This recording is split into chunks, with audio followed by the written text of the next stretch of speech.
Assalamualaikum warahmatullahi wabarakatuh. Waalaikumsalam warahmatullahi wabarakatuh. Yang terhormat Bapak Kepala Sekolah Daerah 1 dan juga rekan-rekan guru yang sangat saya banggakan. Terima kasih atas waktunya. Hari ini saya mau berbagi praktek baik dan diseminasi tentang rencana tindak lanjut implementasi rencana berbasis proyek dalam kegiatan modifikasi permainan bola kasti komunitas belajar SDN Darul 1. Langsung saja ke materinya. Yang pertama adalah penerapan proyek basic learning dalam modifikasi permainan bola kasti. Yang pertama adalah judul.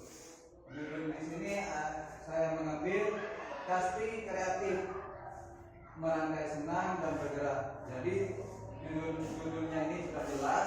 Kita akan memodifikasi permainan bola kasti untuk sekreatif mungkin dan agar anak-anak bisa senang dan mampu bergerak dengan baik.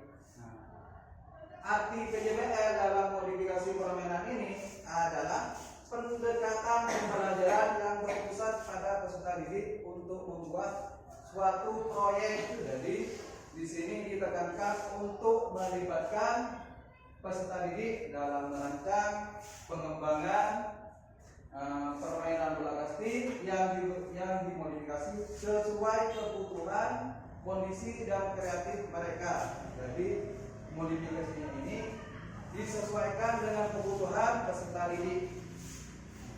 Yang selanjutnya, yang kedua adalah latar belakang. Latar belakang ini tidak jauh beda dari penjelasan yang barusan. Yang ini latar belakangnya adalah permainan bola kasti merupakan permainan tradisional yang populer di kalangan anak-anak. Namun seringkali permainan ini dianggap monoton dan kurang menarik bagi siswa zaman sekarang. Oleh karena itu kita perlu adanya inovasi untuk membuat permainan bola kasti yang menarik dan menantang untuk meningkatkan motivasi dan belajar siswa dalam pembelajaran PJOK. Jadi di sini sudah dijelaskan dengan rinci. Pada zaman sekarang anak-anak kurang menarik dalam permainan bola kasti, kurang minat, kalah bersaing seperti sekarang yang populer adalah permainan sepak bola, permainan futsal. Jadi saya berencana akan memodifikasi permainan ini sekreatif mungkin, semenarik mungkin agar anak-anak menjadi berminat untuk bermain permainan bola kasti ini. Yang selanjutnya adalah tujuan program ini. Tujuannya adalah meningkatkan minat dan partisipasi siswa dalam pembelajaran PJOK. Yang selanjutnya mengembangkan kreativitas siswa dan keterampilan motorik siswa. Contohnya motorik siswa ini seperti dalam permainan bola kasti seperti melempar, menangkap, berlari, dan memukul. Yang selanjutnya adalah memupuk kerjasama tim dan sportivitas siswa. Jadi siswa ini akan membentuk sebuah tim yang baik dan sportivitas siswa antar siswa. Contohnya saling menghargai. Dan yang selanjutnya adalah menanamkan nilai-nilai positif seperti permainan, seperti disiplin, tanggung jawab, dan semangat berjuang siswa. Yang selanjutnya, yang keempat adalah pencapaian langkah-langkah dan hasil yang diharapkan. Yang pertama adalah pencapaiannya. Siswa aktif berpartisipasi dalam merancang modifikasi permainan bola kasti. Jadi di sini siswa aktif berpartisipasi untuk merancang modifikasi permainan bola kasti. Untuk langkah-langkahnya sebuah kelompok. Nah, yang kedua, siswa bertukar pikiran untuk mencari ide yang terbaik. Nah, setelah kita mencari ide yang terbaik, kita akan memilih idenya yang terbaik dan menyusun rencana pelaksanaannya. Yang selanjutnya, hasil yang diharapkannya, yaitu siswa memiliki rasa memiliki terhadap permainan yang mereka ciptakan. Jadi siswa memiliki rasa tanggung jawab terhadap permainan yang mereka ciptakan.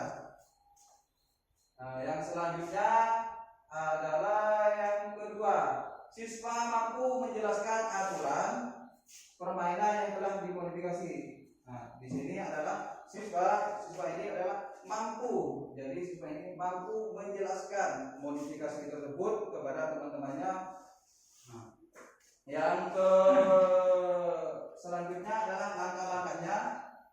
Nah, membuat perpaduan permainan yang jelas dan mudah dipahami. Nah, yang di sini adalah membuat perpaduan. Jadi tidak menghilangkan permainan atau peraturan dari permainan bola kaki tersebut. Yang misalnya cuma memodifikasi peraturannya atau lapangannya atau jumlah pemainnya. Yang kedua adalah melakukan demonstrasi permainan kepada teman-temannya. Jadi di sini menjelaskan permainan ini seperti apa setelah kita memodifikasi permainan tersebut. Yang selanjutnya adalah hasil yang diharapkan. Siswa dapat menjadi pemimpin permainan dan mengajarkan kepada teman-temannya. Yang selanjutnya adalah keterampilan motorik siswa untuk mengikat. Jadi keterampilan motorik siswa mengikat, misalnya dari caranya melempar tidak tahu, sekarang menjadi tahu. Caranya memukul biasanya tidak tahu, sekarang menjadi tahu. Yang selanjutnya adalah langkah-langkahnya.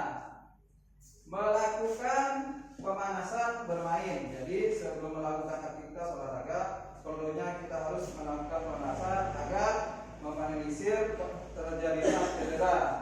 Yang kedua adalah melatih keterampilan dasar seperti melempar, menangkap, dan memukul. Jadi melatih keterampilannya seperti melempar, menangkap, memukul. Nah, yang ketiga adalah melakukan variasi gerakan dalam permainan. Nah, jadi setelah itu siswa mampu melakukan gerakan variasi dalam permainan. Contohnya seperti berlari dan menghindari ketika ditipu oleh lawan. Nah, yang selanjutnya hasil yang diharapkan adalah siswa memiliki koordinasi tubuh yang lebih baik dan kemampuan motorik yang lebih terampil. Jadi siswa ini sekarang ditekan untuk lebih terampil lagi. Yang selanjutnya adalah terbentuknya kerjasama tim yang baik. Jadi yang terakhir adalah terbentuknya kerjasama tim yang baik. Yang langkah-langkahnya adalah membagi tugas dan tanggung jawab dalam kelompok. Jadi dalam kelompok itu siswa dibagi menjadi tugas masing-masing. Seperti yang pertama membuat peraturannya, misalnya memodifikasi peraturannya. Yang kedua bisa memodifikasi alat-alatnya. Yang ketiga bisa memodifikasi lapangannya. Yang di sini kan misalnya lapangannya sempit, jadi disesuaikan. Yang kedua saling mendukung dan menyikapi antar teman kelompok. Jadi di dalam kelompok itu saling mendukung dan menyemangati, bukan saling mencaci maki. Yang terakhir, yang ketiga, menghargai pendapat teman. Jadi ini yang paling menghargai pendapat teman. Terkadang kita kalau siswa biasanya kalau temannya berbicara biasanya tidak menghargai, biasanya bicara sendiri atau gimana. Yang selanjutnya hasil yang diharapkan. Nah, siswa mampu bekerja sama dengan baik dan mencapai tujuan bersama. Nah, yang selanjutnya adalah struktur program dan rekam sejawat dalam komunitas. Nah, yang pertama adalah struktur program. Ada tahap perencanaan, tahap pelaksanaan, dan tahap evaluasi. Nah, yang pertama adalah tahap perencanaan. Membentuk kelompok. Yang pertama adalah membentuk kelompok. Yang kedua adalah bertukar pikiran. Jadi siswa saling berembuk dan bertukar pikiran untuk mencari ide-ide yang terbaik. Yang kedua adalah menyusun rencana, seperti rencana pelaksanaannya. Yang kedua adalah tahap pelaksanaan, pembuatan alat peraga, alat latihan, dan pelaksanaan permainan kelas 4 dan kelas sampai kelas 6. Jadi siswa yang akan bermain adalah kelas 4 sampai kelas 6. Yang ketiga, tahap evaluasi. Jadi tahap evaluasi ini adalah refleksi dan umpan balik. Jadi ini umpan balik antara guru dan siswa, bisa dengan siswa dengan siswa.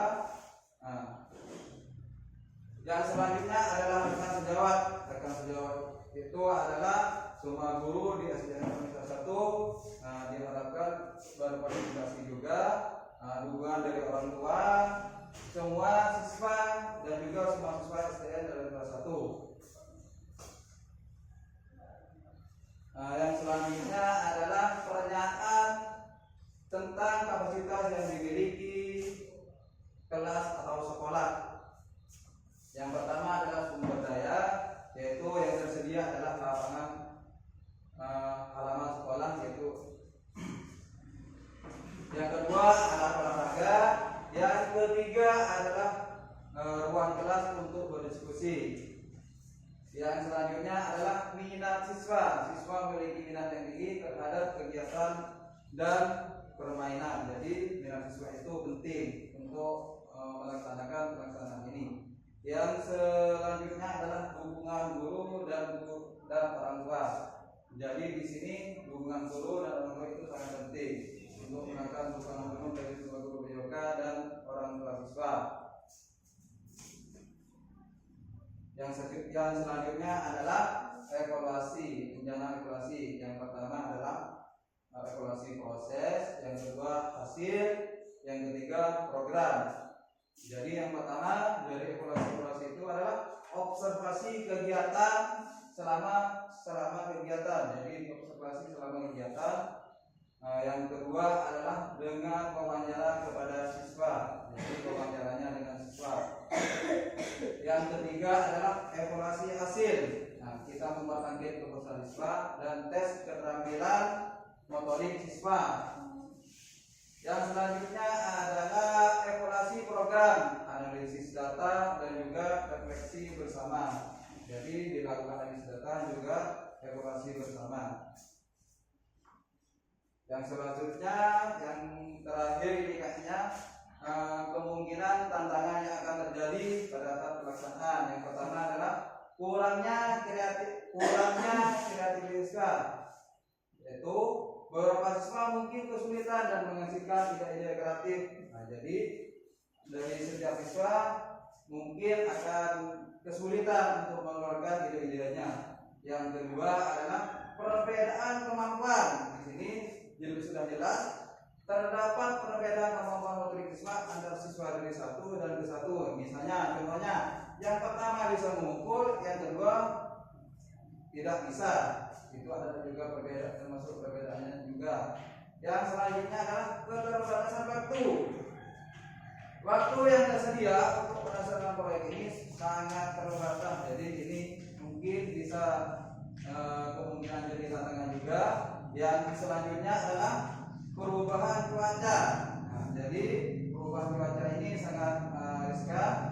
Cuaca yang tidak mendukung dapat mengganggu pelaksanaan kegiatan di luar ruangan. Misalnya, contohnya pada hari ini, misalnya pada musim hujan, pas hujan, seharusnya kita harus menyisir terjadinya seperti itu. Misalnya lagi musim kemarau, pas dilaksanakan jam 12 siang itu kan tidak mungkin.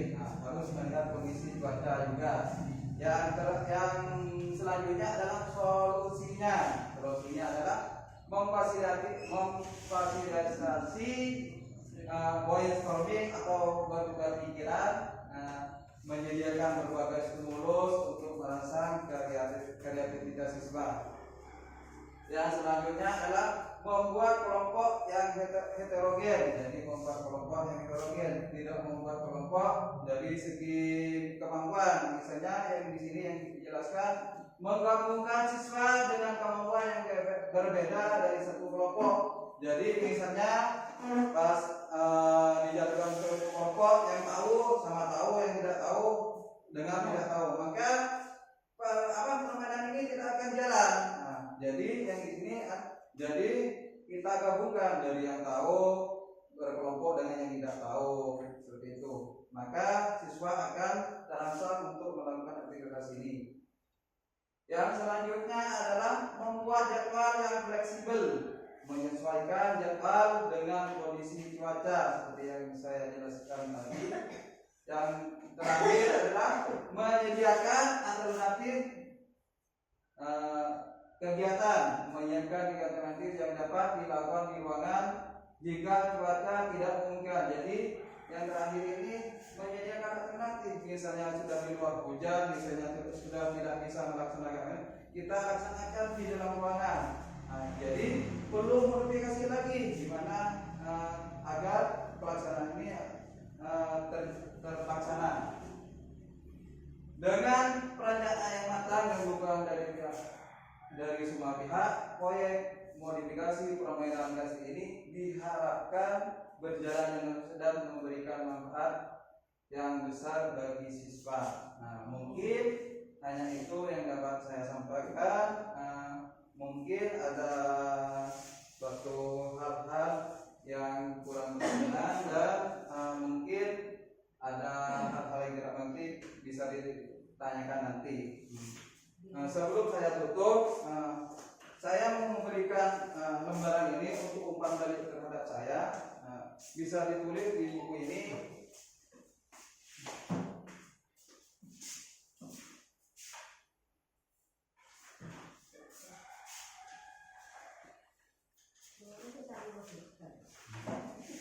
Jadi umpan baliknya silakan ditulis di buku itu. Kalau sudah selesai mungkin bisa dimunculkan. Umpan balik yang saya jelaskan barusan, Bu.